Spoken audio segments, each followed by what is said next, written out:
Welcome back to my studio. Today I have a little bit of a challenge for you. I'm filming this in late June, and that's graduation time, most universities and high schools. So I thought I would do something related to graduation, more accurately, gradation. We're going to construct a grayscale.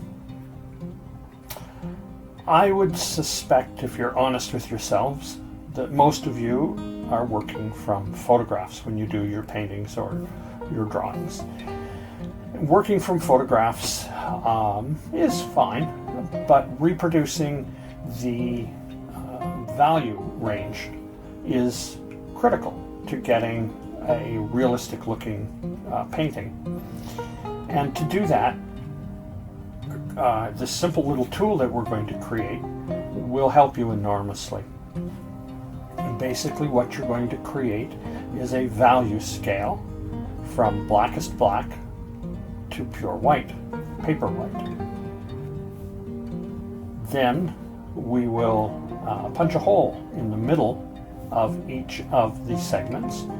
That can be used to overlay the photograph so that you can compare the value range from one area in the photograph to another area. Very simple, very effective. It will improve your paintings enormously. So let's get started. So we're starting a measuring off an 8-inch section divided into 1-inch squares.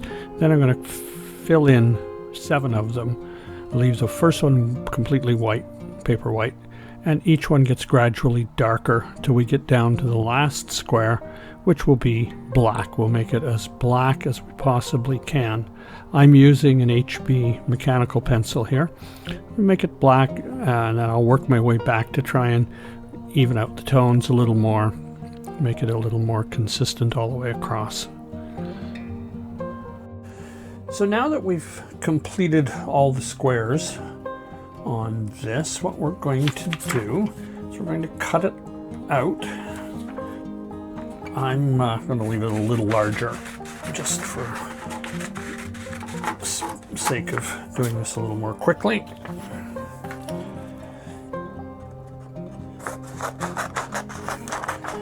Also gives me something to handle it by.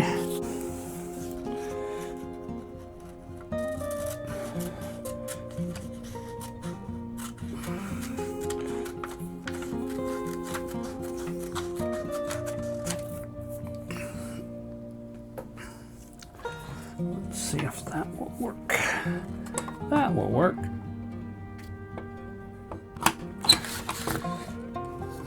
Worked reasonably well anyway.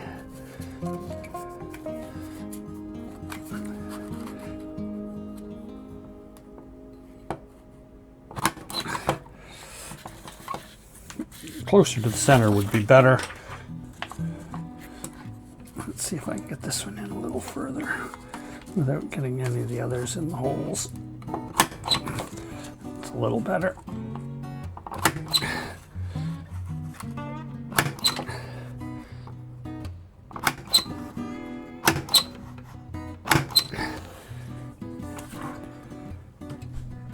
So now what you end up with is something with holes in it.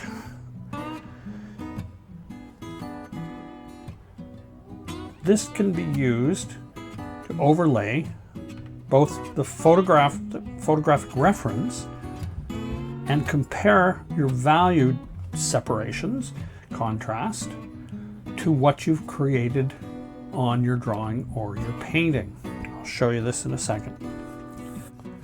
So here I have a reference photo, and I have a portion of a painting that I did that you can compare.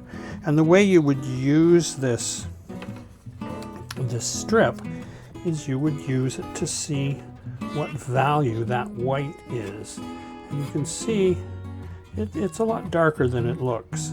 Okay, so it's close to that one.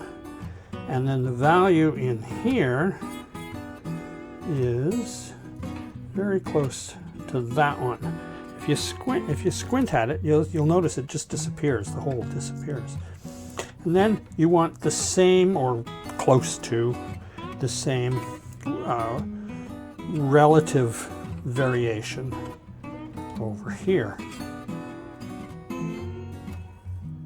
So by sliding that along, you can see I'm getting about the same variations, about 4 steps. That's how you would use it. Very, very handy to make sure you're getting the right contrast. I've used this for a very long time, and it helps enormously. Now, you can go out and buy these strips. They're available in the art stores, probably available on Amazon. I haven't looked. But you're far better off to make your own, because then it's the values that you work with, and it's a good learning exercise. So now that we've created a grayscale, you'll be able to accurately assess the value relationships in your paintings or drawings and produce the contrast levels that you want to create the light effect that you want.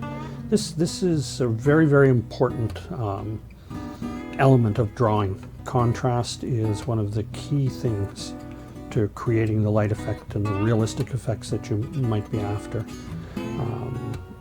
The eye typically goes to the area of highest contrast. That's where it first goes. So it's an important aspect. I hope you'll take this challenge of creating your own grayscale. It does take a little bit of practice. In all my years of teaching, I've never seen anybody get it a good grayscale on the first 3 or 4 tries.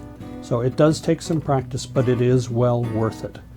I hope you found this video informative. I hope you found it useful. If you have, as always, a like and subscribe would be greatly appreciated. I look forward to, maybe some of you will send me examples of your grayscales. And if you have any questions or comments, either the email or in the comment section below. I look forward to seeing you soon. Take care.